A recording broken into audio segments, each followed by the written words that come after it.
दुनिया की सबसे बड़ी जमहूरियत होने की दावेदार रियासत हिंदुस्तान में इंतखाबी अमल शुरू होने के साथ ही यह हकीकत एक बार फिर खुलकर सामने आई है कि मोदी सरकार की इलेक्शन कैंपेन नफरत की बुनियाद पर की जाएगी। इलेक्शन भारत में आम इंतखाबात का आखिरी मरहला भी मुकम्मल हो चुका है। एग्जिट पोल के मुताबिक नरेंद्र मोदी के तीसरी बार वजीर आजम बनने के वाज़ेह इम्कानात हैं। दोस्तों, एक बड़ी इंटरेस्टिंग चीज़ है जो एक पाकिस्तान के लिए बड़ा लेसन है कि जो इंडिया की इकोनॉमी है that is growing at 7.8% from this January to March, ये जो पिछला क्वार्टर गुजरा है। And the important thing is कि इलेक्शंस हो रहे हैं, इलेक्शन सीजन है, they are going through the middle of the elections. रहा है। नरेंद्र मोदी अपनी इलेक्शन कैंपेन के आगाज से ही ये कहते आए हैं कि तीसरी बार वजीर आजम बनकर वो कुछ कर दिखाएंगे कि जो पहले 2 अदवार में ना कर सके। तो भाई देखो, जैसा कि आपको पता है कि अभी भारत में इलेक्शन हुए हैं और एग्जिट पोल के नतीजे आना शुरू हो गए। एग्जिट पोल के नतीजों में बीजेपी की सरकार यानी कि मोदी सरकार पूर्ण बहुमत से बनती हुई साफ साफ नजर आ रही है। अब ऐसे में हुआ क्या है कि एक तो इंडी गठबंधन जो कि नहीं चाहता था कि बीजेपी की सरकार बने, अब वो भी दावा कर रहा है कि हमारी सरकार बन रही है। लेकिन ऐसे में जब एग्जिट पोल ने साफ साफ दिखाया कि बीजेपी की सरकार बन रही है, तो पाकिस्तान का रिएक्शन कुछ ऐसा था मानो जैसे पाकिस्तान को किसी जहरीले कीड़े ने काट लिया हो।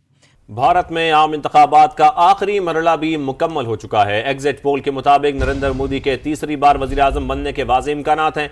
एग्जिट पोल्स नताइज के मुताबिक हुक्मरान जमात बीजेपी और इत्तेहादियों को 371 नशिस्तें मिलने का इम्कान है। अपोजिशन इत्तेहाद इंडिया अलायंस से 125 नशिस्तें जीत सकता है। दीगर जमातों और आज़ाद अरकान को 47 नशिस्तें मिलने की तवक्को है। हुकूमत पाकिस्तान के तमाम न्यूज चैनल इस बात से बहुत ज्यादा दुखी हैं कि भाई एक बार फिर से 5 साल मोदी सरकार चलेगी और पाकिस्तान का अब क्या हाल होने वाला है। जैसा कि आपको पता है कि पीओके के अंदर पहले ही पाकिस्तान के खिलाफ विद्रोह चालू है। ऐसे में हमारे यूपी के सीएम योगी आदित्यनाथ ने तो साफ साफ मंच पर खुलेआम कह दिया था कि बहुत जल्द पीओके अब भारत में शामिल होने जा रहा है। उन्होंने डंके की चोट पर बोला था। उसके बाद ही हमने देखा कि पीओके के अंदर विद्रोह शुरू हो गया था।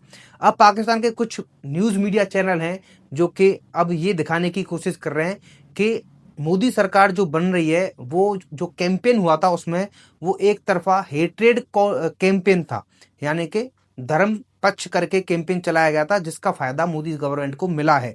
और भारत के अंदर एक बार फिर से वही दिखाने की कोशिश की कि हिंदू मुसलमान की करके बीजेपी की सरकार बन रही है। ऐसे में पाकिस्तान के कुछ न्यूज़ चैनल ऐसे हैं जिनकी वीडियो सोशल मीडिया पर बहुत ज़्यादा वायरल हो रही हैं। आप उन वीडियो को देखिए, वीडियो को एंड तक देखना, आपको समझ में आ जाएगा कि पाकिस्तान को किस प्रकार से मिर्ची लगी है। और पाकिस्तान जो कि चाहता था कि राहुल गांधी प्रधानमंत्री बने और एक आस लगाए बैठा था कि 2024 में तो शायद मोदी की सरकार गिर जाएगी, लेकिन ऐसा नहीं हुआ है।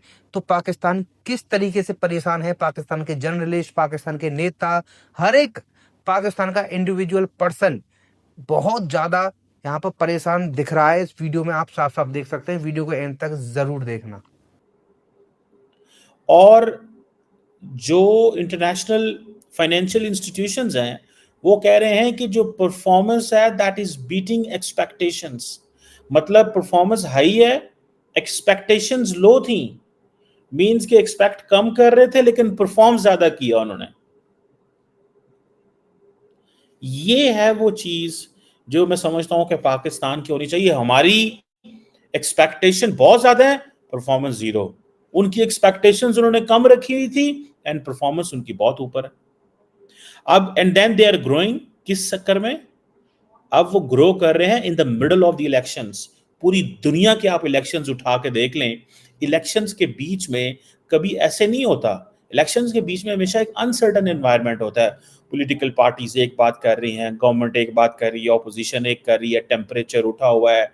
मतलब and you are a developing country, you are not a developed country.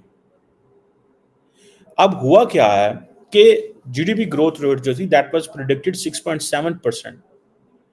Economist ने ये किया था, 54 इकोनॉमिस्ट ने ये प्रेडिक्ट किया था एक रॉयटर्स जो न्यूज एजेंसी है उसके पोल के अंदर। एंड मजे की बात यह है कि लेकिन इकोनॉमी 8 या 4 तक चली गई। सो ये जो लेटेस्ट फिगर्स आ रही हैं कि जो इंडिया की ग्रॉस डोमेस्टिक प्रोडक्ट है वो तकरीबन पिछले फिस्कल ईयर में 8.2 पे गई है, 7% से। सो आपने देखना ये है कि 54 दुनिया के जो इकोनॉमिस्ट हैं, 54 इकोनॉमिस्ट दुनिया के जो हैं, उन्होंने क्या किया है कि उन्होंने इस चीज को मेक श्योर किया कि when they talk about Indian economy, they will see this very clearly कि भाई हमें ये इतना को ये ग्रो करेगी, लेकिन वो बहुत ऊपर निकल गई। अब क्वेश्चन ये है कि जो जिसे वो कहते हैं ना,